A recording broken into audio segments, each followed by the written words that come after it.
be kind. It doesn't cost you anything more. I think kindness is one of those underrated values that doesn't take it takes more effort to be angry. It takes more effort to be anxious. Just be Yeah. kind. Yeah, And if you do those two things, if you get angry and anxious, you're gonna get more of that back because correct. people react to the way you behave. Even Correct. if I find somebody very mad, let's say I go to the supermarket and the cashier is mad, Hmm. instead of getting mad because I'm getting poor service, I'm trying to be extra kind to her, Hmm. showing her love because I have no idea why she's that way. Maybe something terrible happened in her life, Correct. but you don't know, Correct. right?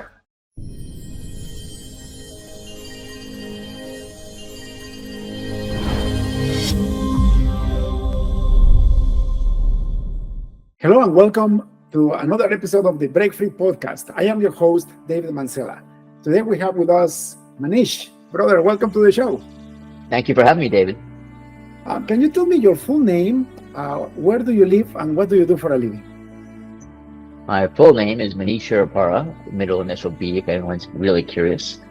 I live in South Florida, specifically in a city by the sea called Boynton Beach, Florida. And that's in the USA, of course. And I am the CEO of a company called Peak Activity. And what do you guys do?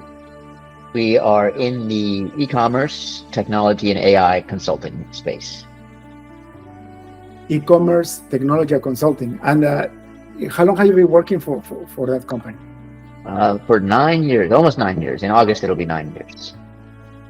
Almost 9 years. Mhm. That's amazing. Manish, thank you so much for your time and for being in this podcast. It's fascinating to me when I see leaders like you being able to run organizations and provide a better quality of life for yourself, for your employees, but also for your clients, right? How was it that you became the CEO of this organization? How did the opportunity presented? So I founded the company. I've actually founded several companies, and I founded a similar company back in 2006, 2007. So it was something I knew I wanted to do. How I ended up here, however, was a little bit of a path to saying I wanted to consult, and I had really good experience in e-commerce and technology. And as I started consulting, I realized I was able to build a team and build a leadership organization rather than just say I'm going to be a consultant myself. And that's been the path to where we've gotten to. That is very similar to my story, Manish. So you founded the company 9 years ago? Almost 9 years ago, yes. Okay, so when before that, were you an independent consultant, or what did you do? Before that, I actually worked for a Fortune 500 company, a large retailer, and I helped with their e-commerce and technology initiatives. So at one point, this was the second largest retailer in the world, online retailer in the world. And so I picked up a lot of big company experience, leading teams, leading large-scale organizations, leading big projects, running mergers and acquisitions. And I ran 40 countries in terms of e-commerce. And so bringing that big sort of stage experience to our clients are many mid-sized companies who appreciated kind of where they wanted to go was that sort of bigger destination, and they needed experience, expertise, and people, processes to go the journey. That is incredible. Okay, to get to where you are and having a successful company is not easy, especially after you work for such a large organization, and it requires a lot of, honestly, a lot of guts. You have to have a lot of bravery in order to take a leap of faith like that. So let's go back in your career. How did you start? Did you go to school? What did you go to school for? I went to school up at UCF in Orlando, Florida, and I studied business with a minor in computer science. So I always knew I wanted to marry sort of technology. My dad was an engineer for IBM. I grew up around computers and around technology, but I always liked the entrepreneurial aspect of things, the business aspect of things. So that was where I originally began the journey. If I had the chance to go back and do my studying again, I would have done exactly the same thing. So I have 2 computer science degrees, Uh-huh. And I was blessed because the second degree I took about 7 accounting courses. Okay. So that, at least that gave me the business acumen to make a company stable. Because Mm-hmm. without that, well, I actually went bankrupt on the first business. But second business, I knew enough about business acumen from my jobs that I could actually make it happen. But a lot of computer scientists, they just go deep into the computer science part without knowing that without business you're nothing, right?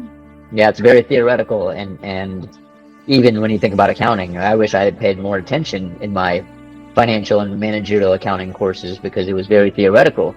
But as you say, you learn a lot of lessons by making mistakes, right? Or by going through challenges. Exactly. Manish, what did you do after school? I actually started my career in technology. I thought I was going to be the world's best computer programmer, computer scientist. And very quickly I learned, wow, I have these soft skills. I can lead people, I can coach people, I can train people, I can bring them on a path. And they're much better than me at math and physics and science than I thought I was, right? But I was much better than them at understanding the big picture, understanding EBITDA and revenue growth and organizational theory. So it was really very quickly I tried to advance myself into a leadership position, management position soon after. Did you realize that by yourself, or was a mentor, was somebody that said, hey, Manish, you have leadership skills, or you have the attitude to become a leader?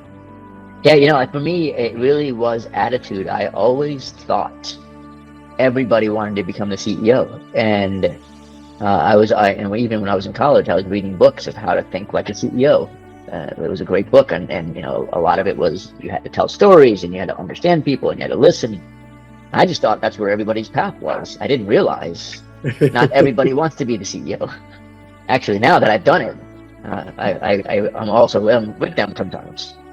So not only nobody wants to be the CEO, on top of that, nobody wants to be their own boss. Nobody wants to be an entrepreneur, a business owner. Like being CEO and being a business owner is the two most difficult things in the world. People that aspire to that for the wrong reasons, just for the money, they quickly realize that it's not their position or their place, right? and I've seen it time and time again. A lot of people that I know have tried the entrepreneurial journey, and to cross the chasm, to get past, okay, I have a little bit of revenue, I have a little bit of activity, to I have a sustainable business. That's a very, very big gap, and it's tough. Yeah, for sure. Manish, what happened to you is very normal. I mean, when I was in my youth, I thought I was going to become the best systems architect in the world. Uh-huh. And not only I wanted to be a developer, after being a developer, I'm like, oh, I love architecture. I love designing systems and putting things together and making infrastructure that people can build on. And like you, I quickly realized that my skill set was in being the bridge between the technical team and the business team. I could actually interpret, and I could actually see the vision from the business, and I could actually understand what the technical people needed. That's when I realized, okay, I have leadership skills. Yeah. And more importantly, I think there are less amount of people that do that are that bridge or that conduit than we realize. And it's a very valuable skill set. Sometimes it's even more valuable skill set than just I can move ones and zeros, or I can produce widgets. This podcast is brought to you by ISU Corp. Are you having trouble with your software projects?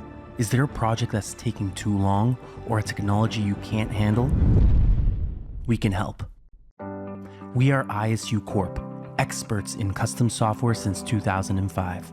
With almost 20 years of experience, we can solve any technical problem, from new businesses to satellite software. We've done it all. Let us turn your ideas into reality. Learn more about how we can help by visiting us at www.isucorp.ca. Your solution starts here. And that's why I love the free economy too, because it enables people with their own attitudes and with their own choices to fill up a gap that is there. And if you look at the markets, for example, North America is probably one of the most wealthy markets in the world, and it's a free market. And sometimes I stop and think, like, how is it possible? How just by causality you get people in different positions and you build these great enterprises, and somebody leaves, you replace it by somebody else, and things work and wealth is created. And then I go back and I say, okay, I'm a man of faith. I'm a born again Christian. What does the Bible says about this? I go back to Psalm 139, and it says that a book has been written about our life by our Creator. So every single day of our life is written in a book. That doesn't mean that we don't have free will, but what means is that we are built with specific skill sets. So if you allow the free markets to flow, the market by itself, they call it the invisible hand of the free markets. I call it the hand of God. It will actually position the people in the right places. Because imagine that we all had the skills to be entrepreneurs, or we all had the skills to be leaders.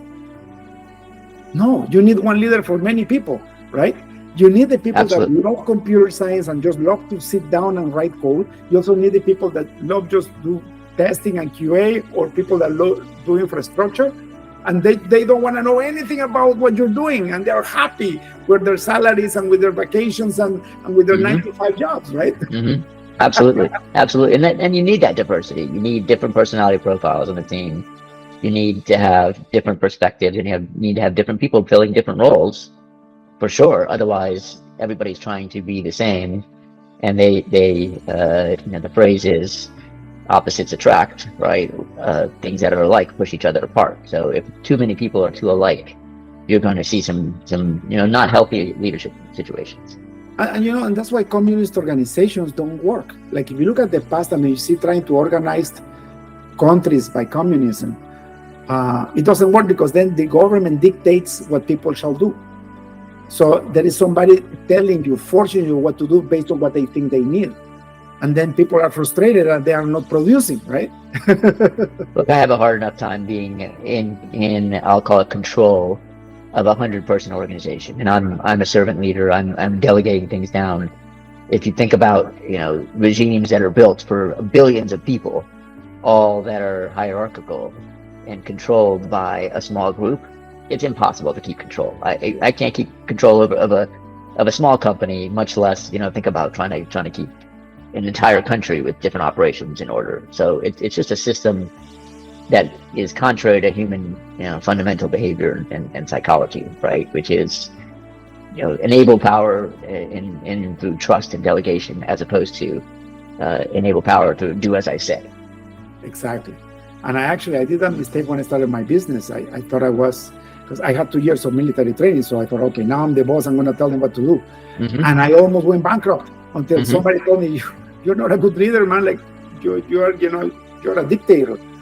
So I had to go to a 1-year leadership course where they taught me how to become a true leader, a servant leader. It's funny because we go back to the Bible. It's what Jesus taught, servant leadership. And it's like, once I implemented that, my companies started to flourish. Absolutely. That's great. That's why I laugh. I laugh when China calls themselves communist, because China is not a communist country. If you look at it, it's the second largest economy in the world. But if you look how they operate, they have capitalism, they have free markets with a strong dictatorship on top.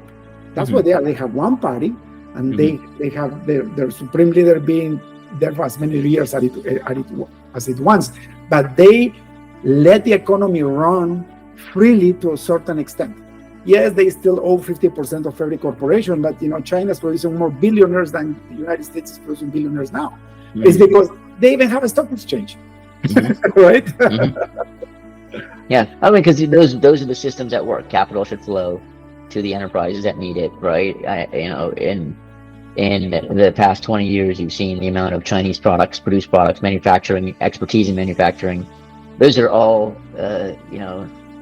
born out of some sort of entrepreneurial ability, right? If I'm a factory owner and I can make a better living in China, then I'm going to, of course, get better machines and get better labor.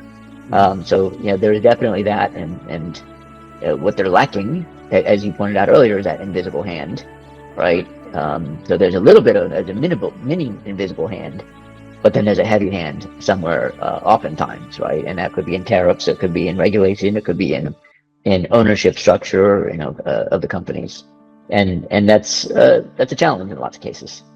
And that's what I see in the liberal side of Canada and the United States. When government starts messing with the economy, for example, you go to California, they have a mass exodus right now of companies because their taxations, all the things that they're having imposed on top of companies is just draining out resources. So entrepreneurs rather just leave, right? I think Elon Musk left to Texas or something like that already. He did, right? He did. Yep. Yeah, and I live in Florida. We've seen an influx of companies and people moving here over the last 5 to 10 years. And I'm not saying it's perfect here in Florida by any means, right? But as a Floridian, I'm seeing some really, really good trends in a pro-business environment and being able to let companies do business together, be entrepreneurial, find ways to increase the velocity of our progress, for sure. Exactly. And you're right regarding that strong hand. Like, China has allowed enough free economy to become very powerful because of the cheap labor that they have and their natural resources. But at the same time, you go there and you see these multi-billion-dollar cities that the government built, and nobody lives in them because nobody decided to move there. Mm-hmm. Absolutely. Like, absolutely. Or you see these massive highways with 3 cars on the road, right? Right. So, yeah. Manish, back to you. When was the first time that you were given the opportunity to lead a team? It was actually pretty early. I realized this in retrospect.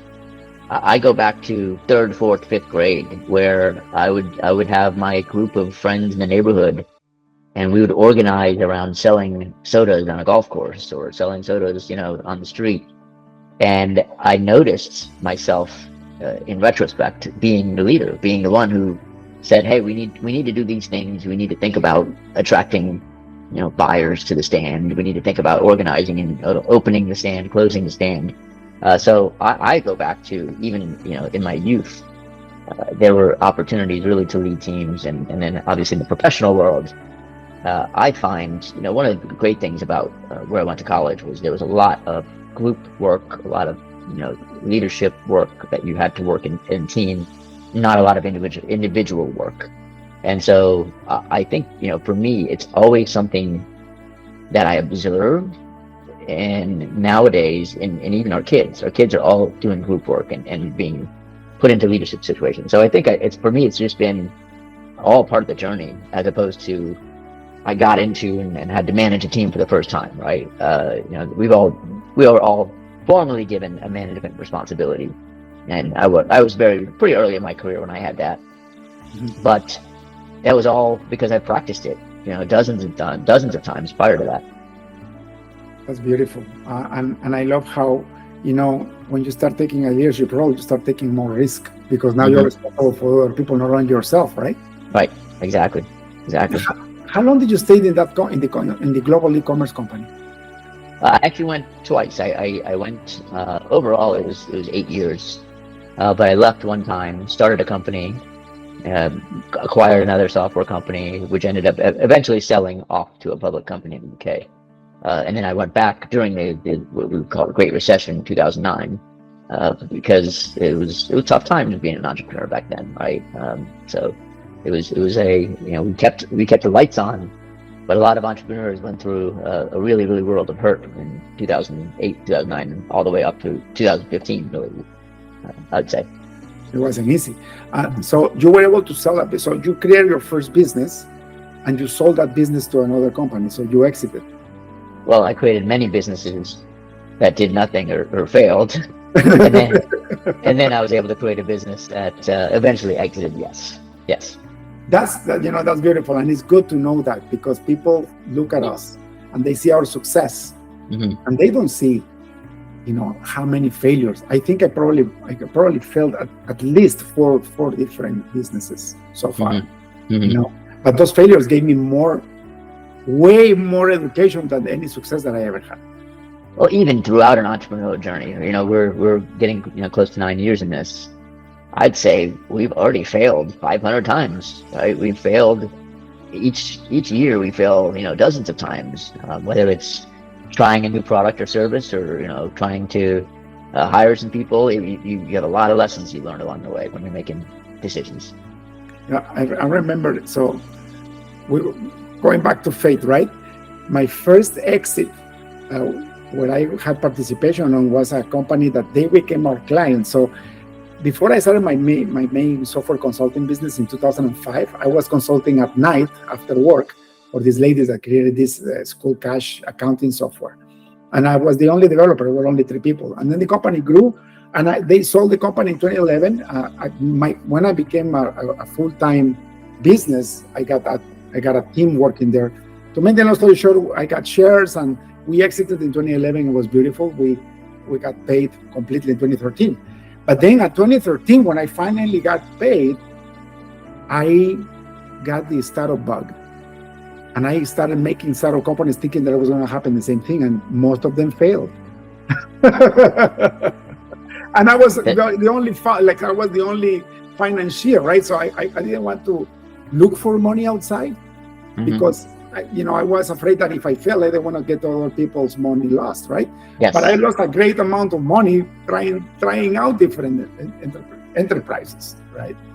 Yes, and I would agree with you, right? I think oftentimes we see the glory of, I took a Series A, I took a Series B, Series C, and those are great things to do.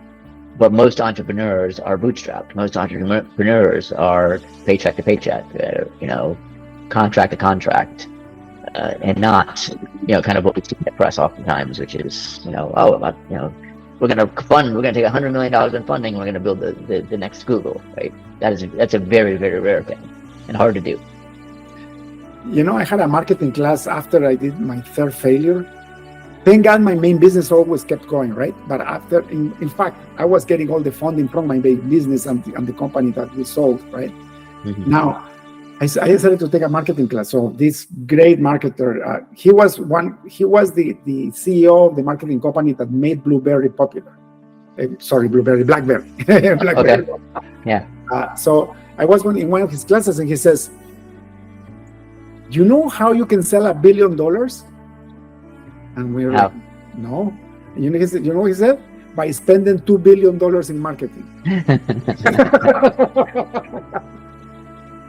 It's amazing. True, right? It's amazing. Well, I have a funny Blackberry story, maybe not so funny, but I was in New York City the day that Lehman Brothers went under, and I was actually pitching Blackberry on developing an app store because Apple had launched the iPhone about a year earlier, maybe, and Blackberry was interested. They were the dominant player at the time, and so they were spending $2 billion in marketing to get $1 billion back. And unfortunately, because of probably numerous reasons, they never built that app store, and the rest is history, right? The iPhone is a dominant marketplace for apps, and they never really regained footing, right? So these are all lessons learned of as you said, failure. Failure teaches a lot of lessons, right? And you have to watch them, which was in that case, even in uncertain times, you need to invest and innovate and either play catch up or try to leapfrog your competition. Otherwise, better opportunities are going to come along and disrupt who you are. Blackberry is a great example of entrepreneurship for sure. And in fact, where I live, Manish, Blackberry was founded here. And all the offices that are left, because they're still around, they are here. Mm-hmm. And we saw the rise and fall. And you know that Blackberry Messenger alone, the app, just with Blackberry Messenger alone, they could have made billions and billions of dollars. Yes. Right? Mm-hmm. Because that was WhatsApp. They had a WhatsApp, but they wanted to release it to other platforms. They wanted to keep it in the Blackberry because they still thought they were a phone company, and they didn't know that they became a software company. Right. And there's a lot of people that are in that space where people think about being a technology company. People think about being a software company, but they go, no, we sell widgets, or we produce something, or we are a service provider. But the truth is, and this is my core business, David, which is everybody needs to understand innovation. Everyone needs to understand marketing, accounting, and they need to understand technology now and how it's a disruptor. For sure. Manish, how was your line of thinking after going back to your main employer, being there for years and years now with job stability? What was in your mind? What got you thinking about opening up a new company again? It's one of those things I always kept thinking about. And I think once you've done it, and once you've seen bit. I'll call it a taste. Once you've had a taste of what it means to break free, to have some opportunity to create for yourself, right? It was one of those things where I think a lot of people want to balance the risk. I had at the time 3 young children. I had a spouse who didn't work. I had a comfortable lifestyle. But true freedom comes in different forms, right? And so for me, it was something I always thought about. I always knew I wanted to do. And sometimes you have to kind of be uncomfortable to get yourself to a better place of comfort, I think is what I would say. It's true. And I think also that entrepreneurial spirit inside of you, right? Mm-hmm. You can work for the best company in the world, but if you are meant to be an entrepreneur, you will never be 100% happy until you do it. Right. Doesn't matter how hard it is. And believe it or not, I was actually one of those people who was innovating from within the 4 walls of the company I was with. I was trying to find new ways to push boundaries and bring in new technologies and new ways of thinking. But it's sometimes a lot more difficult when companies are 30, 40 years old. Yeah, they move so much slower, right? When I was in the Fortune 500 field, I mean, like I had a lot of freedom, but still it was very hard to move forward. And I was so impatient. Like I can do this so much faster, easier, with less money. Right. Right? Right. Yes, absolutely. Absolutely. What has been the biggest challenge on your new enterprise, and how you were able to resolve it? Well, I wouldn't say I've solved it, but I think there's a mindset for most entrepreneurs that I found, a commonality, which is there's always, it's probably not the greatest word, but there's always a paranoia. There's always a doomsday. There's always anxiety that is on the horizon. And sometimes the horizon has real anxiety. Sometimes it has imagined anxiety. And so for me, it is really, as the entrepreneur, I have lots of people I employ. I want to make sure they're employed. I have to make sure that there's enough work for them. I have to make sure that there's enough dollars coming in. And so I think this is the battle, I would say, in an entrepreneur's journey, is making peace with yourself and saying you control what you can control, but you can't control it all. And circumstances that will impact others, both positive and negative, will occur. Do the things that are within your control, and don't fret over the rest. You have to take care of yourself as an entrepreneur.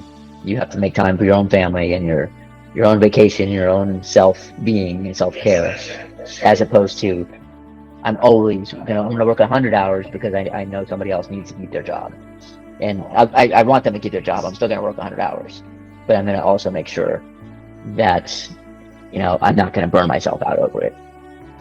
I made that mistake so bad that I actually had a heart attack. That's how bad it was. In 2011, I actually collapsed. Amazing. Well, I'm glad you're here. And you know what? Thank God, because it completely changed my life. It saved my marriage. I also had 3 kids and a wife. And I was watching my kids grow horizontally because I was never at home. I would go home at midnight and get up and leave at 6 a.m. the next day. Yeah.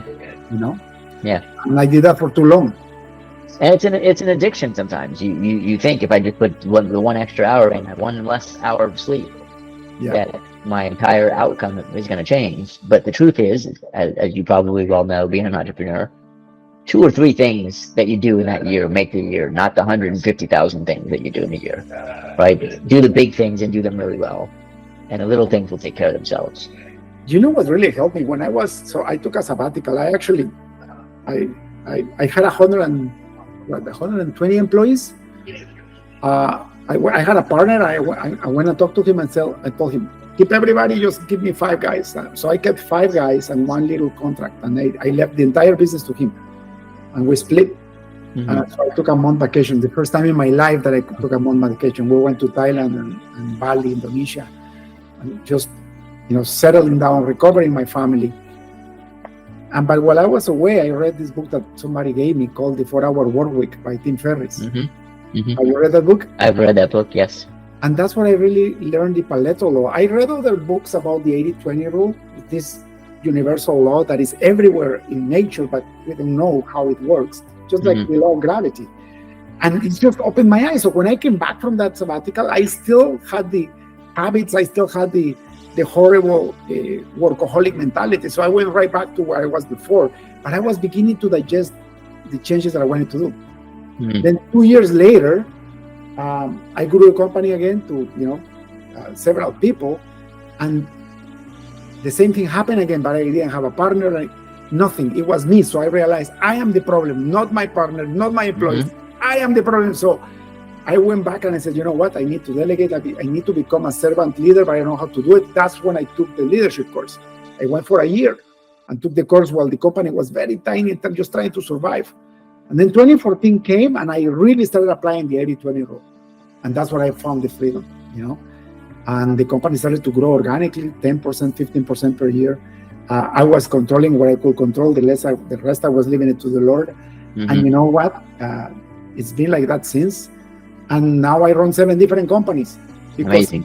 I mastered the act of delegation and not worrying. And if a company goes bankrupt, it goes bankrupt. I'll do whatever I can to save it, but I'm not going to risk my life or my wife or my kids over it. Right. You don't get your time with your kids back. You don't get the time with life back. You have to make sure you're there in the moment. Yeah, and focus on the 2 or 3 things that you can really make an impact on, and everything else delegate, right? Yes, absolutely. What is in the future for you, Manish? What would you like to do in like 5 years from now? I'm a big believer, and I have 5 principles in my life. I have 5 pillars that I live my life by, and none of those include any business metrics. They are number 1, family and friends. Spend time with family and friends. You don't get your time back.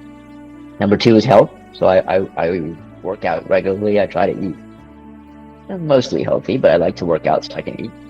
Number 3 is adventure. So if I'm going to any business trip, I'm going to try to find something interesting to do during that trip. And anytime somebody invites me to do something that's adventurous, I'm going to say yes, right?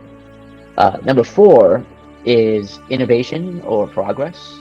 And this is the notion that we as a society, as a world, are going to move forward.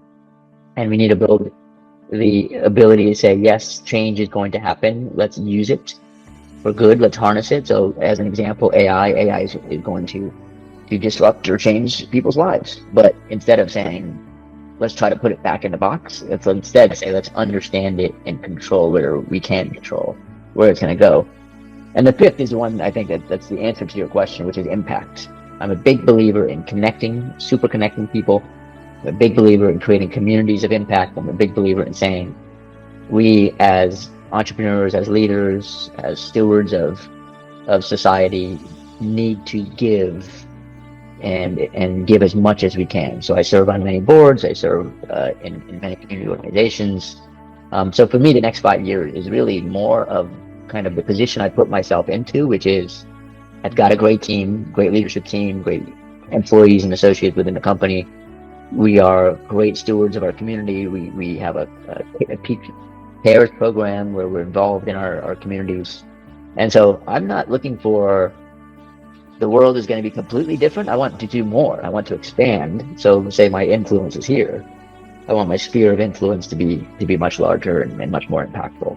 Right. So instead of $10, I want it to be $100, and then after $100, I want it to be $1,000. So stair step. While maintaining the balance in your life and enjoying your time. While maintaining it's very important, right? Exactly. Which of those 5 pillars, right? And knowing that time is your single biggest currency, not money. Yeah, because time you can never get back, and that's why I appreciate so much your time with us. I'm talking about that. Almost 40 minutes went by, and I don't want to abuse your time. Look at that. I'm going to ask you one last question before we finish the podcast, Manish. If you had access to a billboard in front of the busiest highway on earth, what would you write on it? If I had the billboard, I would write, "Be kind. It doesn't cost you anything more." I think kindness is one of those underrated values that doesn't take. It takes more effort to be angry. It takes more effort to be anxious. Just be kind. Yeah. And if you do those 2 things, if you get angry and anxious, you're gonna get more of that back because people react to the way you behave. Even if I find somebody very mad, let's say I go to the supermarket and the cashier is mad. Mm-hmm. Instead of getting mad because I'm getting poor service, I'm trying to be extra kind to her, showing her love because I have no idea why she's that way. Maybe something terrible happened in her life and you don't know. Right? Correct. So that's a beautiful advice. Thank you so much, Manish, for your time. If people would like to hire your services for their e-commerce systems, where can they find you? Just go to peakactivity.com, PEAK activity.com, and or you can just email us at hello@peakactivity.com. Happy to engage and also connect on LinkedIn with me, Manish Hirapara. Manish, thank you so much. God bless you, brother, and have a beautiful rest of the week. David, thank you so much for having me. Appreciate you. Blessings. That's all for today's episode of the Breakfree Podcast. Head on over to iTunes and subscribe to the show. Starting your own business can be tough, but it doesn't have to be. Visit davidmansilla.com to pick up a copy of the #1 international best-selling book, Breaking Out of Corporate Jail. Expand what you consider to be possible and reach your full potential. And join us on the next episode.